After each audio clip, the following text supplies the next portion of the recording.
안녕하세요. Riding on the Korean wave. Welcome to Thursday's edition of the Culture Wave. I'm Kwon So-hwa in Seoul. Explore with us Korea's culture from all aspects and stay up to date with K-entertainment, K-trends, K-education, K-everything. And we're joined by our co-host Bella Kim today. Hello, Bella. Hi, Soa. And hello, everyone, tuning into today's episode of the Culture Wave. Today, we'll start off with extra energy to cheer on all the high school students who have Suneung, which is the Korean college entrance exam. So, fighting! And of course, stay tuned for my K-entertainment segment coming up very shortly. Right, today is Thursday. Thursday is not only Bella Day, but every year Suneung takes place on a Thursday in the month of November. And we're also going to look into more diverse aspects of the Suneung exam in our Trend Vibes segment with Seong in a bit. So stick around, everyone.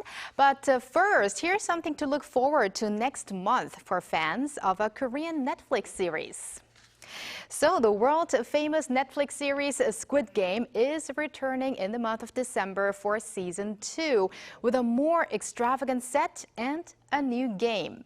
The production team said that in an effort to prevent any spoilers, the ending was only known to a few actors. Jin has this story.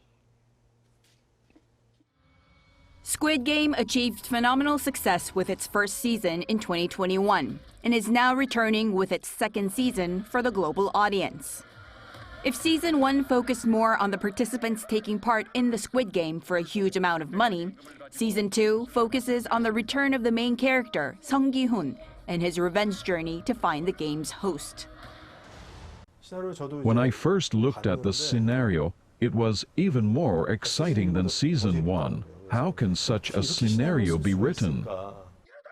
For the second round of Gambling Life for Money, new faces joined to make up a star-studded cast, including actors Yang Dong-gun and Park Sung-hoon. I killed off all the popular characters of season 1, so there are new characters, and they are starting a new game. That's the biggest difference from season 1. And with immense interest during the filming of season 2, special attention was paid to ensuring no content was leaked. The script was delivered in an online format that could not be printed or easily shared. Even the actors didn't know who dies when. Only very few of the actors knew the end of the script. Regarding the controversy surrounding the casting of former Big Bang member Top, who served time in jail for illegal drug use, the director explained that it was indeed a difficult decision, but it was his judgment call that Top was the right fit for the character he plays.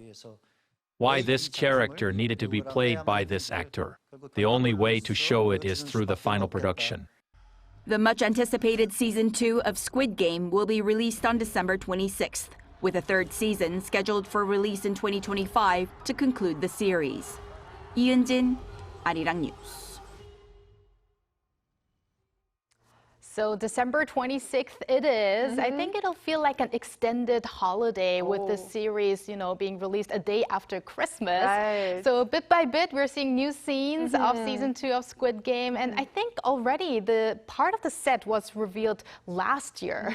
I think this is a very good strategy because more and more people are, anticipating for this coming up second series. And watching the interview makes me even more curious about, how the actors from season 1 will play along with the new actors that's joining for season 2. Right, and I'm actually already curious about the final season as well. I know. But I really like the fact that the producers are being on extra high alert to prevent any leakages of the plot. And also, I think spoilers are also a very big challenge nowadays, with the era of OTT platforms, right? Right, because not everyone watches these Netflix series or these OTT series simultaneously. But with Squid Game 2, I can imagine that almost all fans around the world will be stuck to the screen almost simultaneously. And now we would like our viewers to stick to the screen as we have some interesting culture-related news with our AI anchor, Ari. Welcome to the Culture Wave AI News. Here's our first story of the day. Korea's largest design industry exhibition, Design Korea 2024, has opened at COEX in Seoul, bringing together experts from Korea and abroad. Hosted by the Ministry of Trade, Industry and Energy, The event focuses on AI-based design strategies and roles of artificial intelligence in daily life. More than 400 companies are participating in exhibitions, international conferences, and business matchmaking events. Running through Sunday, highlights include the unveiling of the UK-based Ador project's collaboration with Google DeepMind, LG Electronics, personalized empathy robot, the AI companion Q9, and Hyundai Motors' AI-powered personal mobility platform, DICE. The Korea Heritage Agency has published a series of books introducing Korea's chang-making culture. This collection details the fermentation process for creating soybean paste and soy sauce, while also exploring the cultural significance of chang-making as an intangible heritage. The series, available in both Korean and English, was distributed to public libraries across Korea, UNESCO-accredited NGOs, and universities abroad that offer Korean studies programs. This publication follows UNESCO's evaluation body recommending the inscription of Chang-related practices on the Intangible Cultural Heritage List. The breathtaking autumn foliage on Jeju's iconic Hanlasan Mountain reached its peak on Wednesday, according to the Jeju Regional Meteorological Administration. The peak arrived 18 days later than last year and 16 days behind the seasonal average. Typically, Hanlasan Mountain would be vibrant with color by late October. But this season, the autumn foliage was delayed until November. This year's fall foliage started at the latest time since records began in 1991 and reached its peak at the second latest time since 1999. That's all from me. Keep it tuned to the Culture Wave.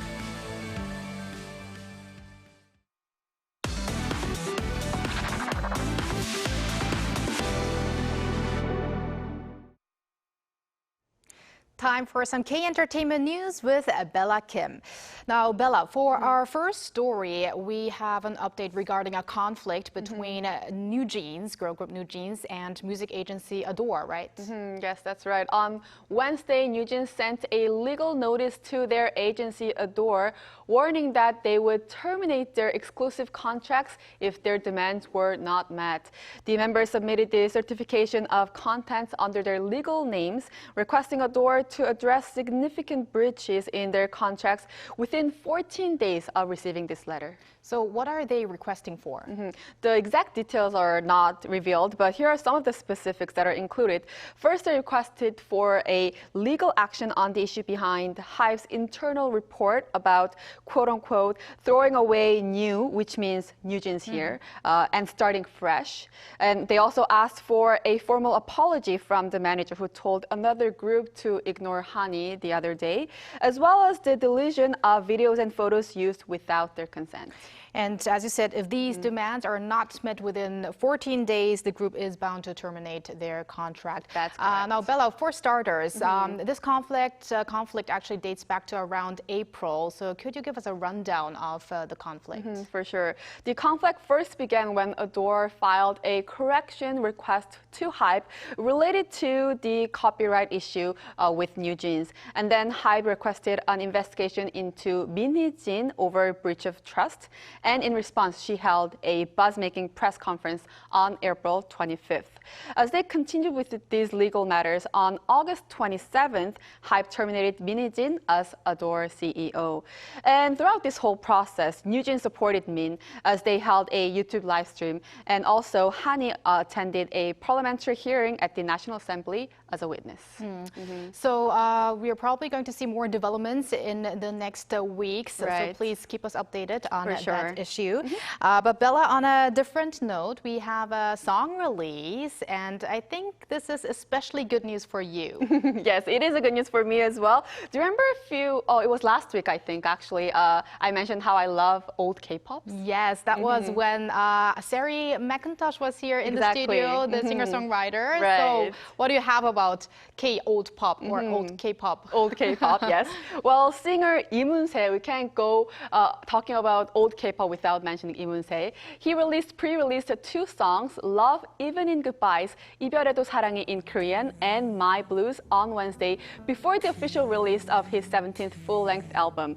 For people who are not familiar with Lee Moon-se, he is one of South Korea's most renowned singer, living legend known for his, timeless ballad songs. One of the pre-release songs, Love in Farewell or Love Even in Goodbyes, is a song that reminds people of various separations, not only between lovers, but between various precious people in their lives. Oh, I see. And what about My Blues? My Blues, on the other hand, is written and composed by Lee Moon-se, and it captures honest emotions and situations he felt over a long period of time working as a singer. And these 2 pre-release songs follow after another pre-release track that was back in December of last year, Warm is Better Than Hot.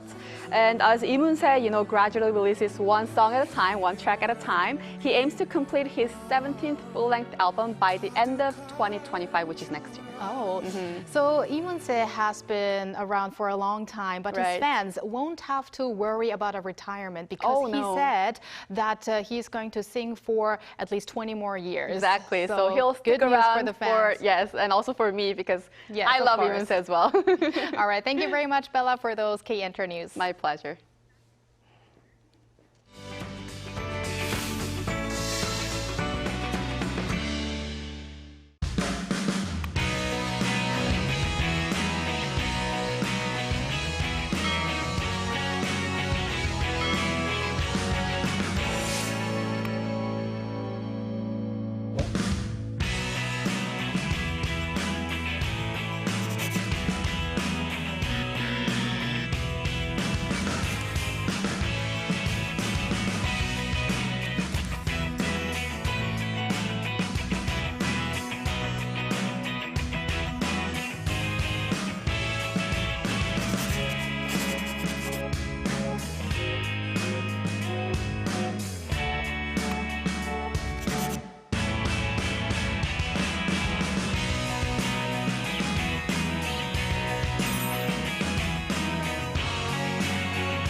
Time for Trend Vibes, where we dive into some of the latest trends in Korean culture. And our reporter Yoon Se-young is joining us for that in the studio. Welcome, Se-young. Hi, Se-young. Hello, girls. Last Friday, I filled in for Walter on K-Enter News, but I'm back in my usual spot today. Okay, it's great to see you happy in your seat. Thank and you. also I feel to much have comfortable here. the 3 culture girls together in action. Finally united. All right, so Se-young, what is our first keyword or our big keyword today? Yes, today's keyword is sunung, of course, and K-wave stars as well. Because In recent years, we are seeing changing trends in entertainment industry regarding Suneung, so we are going to explore that today. Wow, sounds very, very exciting. Let's dive into it. Yes, let's do so. But first off, for our global viewers, give us a little rundown about what the Suneung exam exactly is. Sure, Suneung is Korea's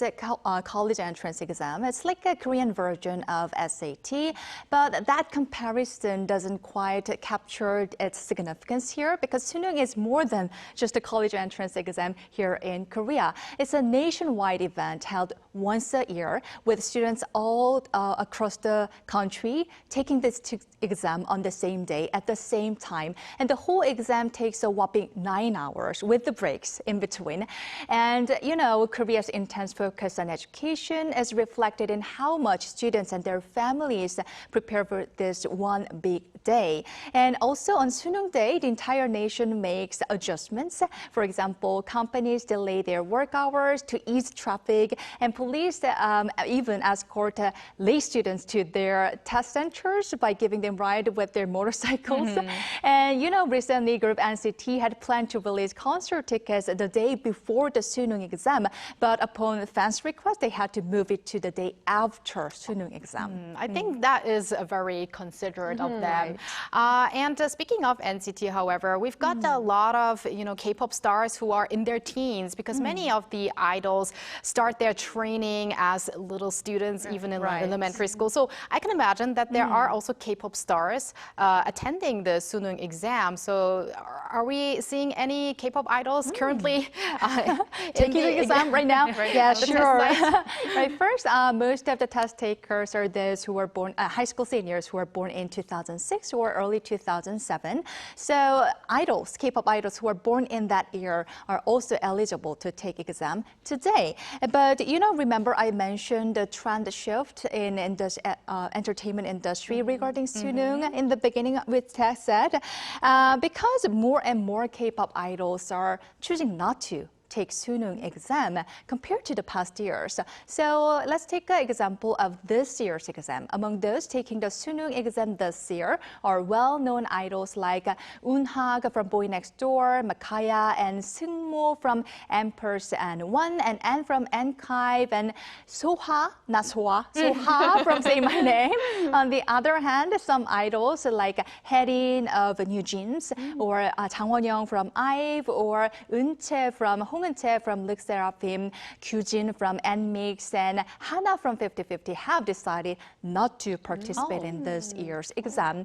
And even though some idols choose not to take the test, the tradition of cheering on those who are taking the test still remains strong. For example, fans along with the fellow idol group members actually go to the test sites to cheer on their favorite idols. And even those idols who choose not to take exam today, they still show that their love and support for their fellow test takers through Instagram or Facebook. So I thought it was really heartwarming. Right. It's very wonderful to see these idols. They have packed schedules every single day, but still, encouraging and inspiring the students to work hard for Suneung. Really? And going back to the idols who decided not to take Suneung, who decided to skip Suneung this year, what's behind this shift?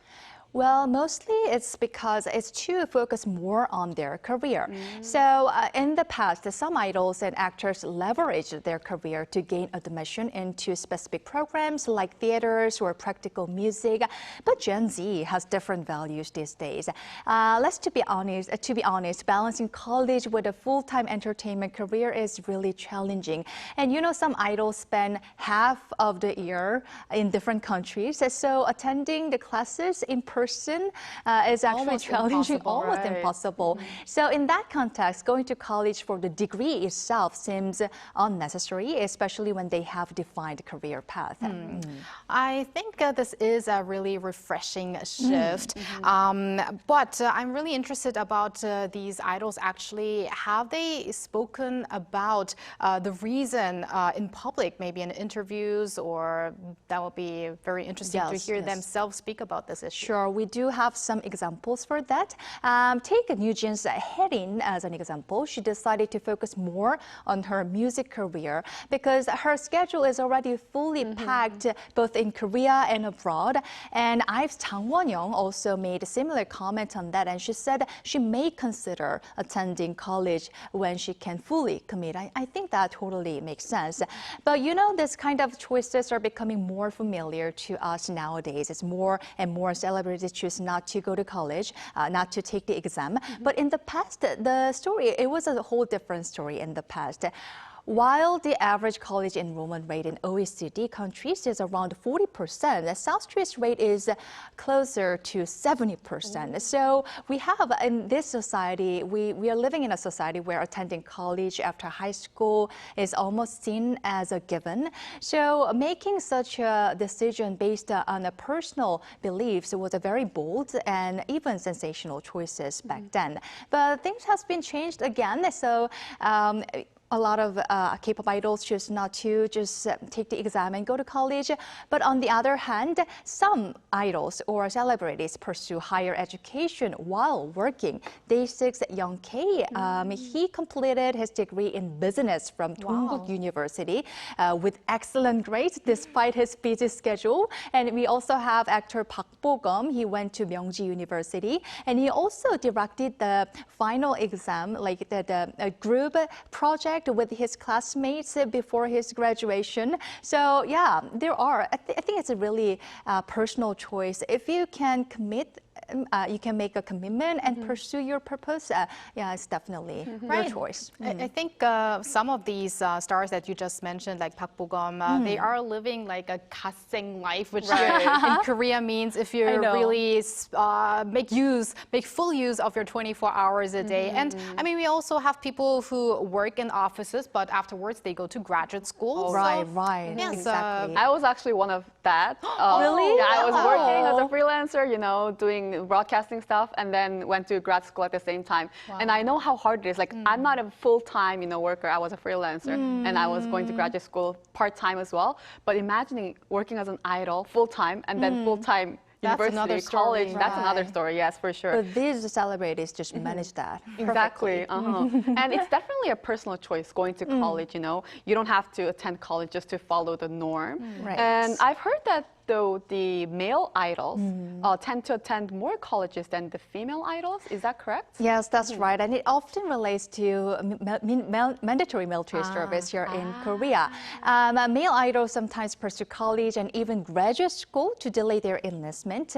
And being active in entertainment, age and timing are crucial, right? So going to the college or graduate schools can be very appealing for them. But balancing attendance with idol life can be still challenging. That's why online universities have become a new option. Actually, BTS members, except for Jin, most of them attended the global cyber universities because they can still manage the studies without being fixed in certain locations. I think that is perfect to, balance your career and your studies, because some of the idols, they might want to pursue a music career for their entire life, just like singer Lee Moon-se, for instance. But others might take other paths. So I really think this is a personal choice. So any choice will be a right one, I have to say. And I mean, I also want to mention that being a singer, that is already a job. Right. So these idol stars, they have started to work much earlier than other people. Sure. So they already worked around half of their life. So I think it's okay to take a break from the academic realm. So what do you guys actually think about this issue? And it's also, if you were an idol star. Right. It's also nice to go to college to prepare for their later life, like in their 30s, 40s. They may not be able to be active as an idol group, so maybe they can study different fields to prepare for their future. Yeah, but on the other hand, even if they don't work as idols or work as a singer, they could still, work in related fields. For example, like instructor for a singer or like a choreographer for a dancer, you know. So there's different routes. So I mean, college is definitely a personal choice, I think. There are many options. So just briefly, so Seong, if you were an idol star right now in your senior high school class, would you take Sunung or not? I would take Sunung because I want to be in the same class with my friends. Friends are so precious. That's for a me. nice answer. And you, Bella? I would take it too because of my personality. I think I like to be safe, you know, and be secured for my future. So just in case, you know, future Bella might not want to pursue it as an idol. So, you know, I think I will take Sunung. That's clever. If I was an idol.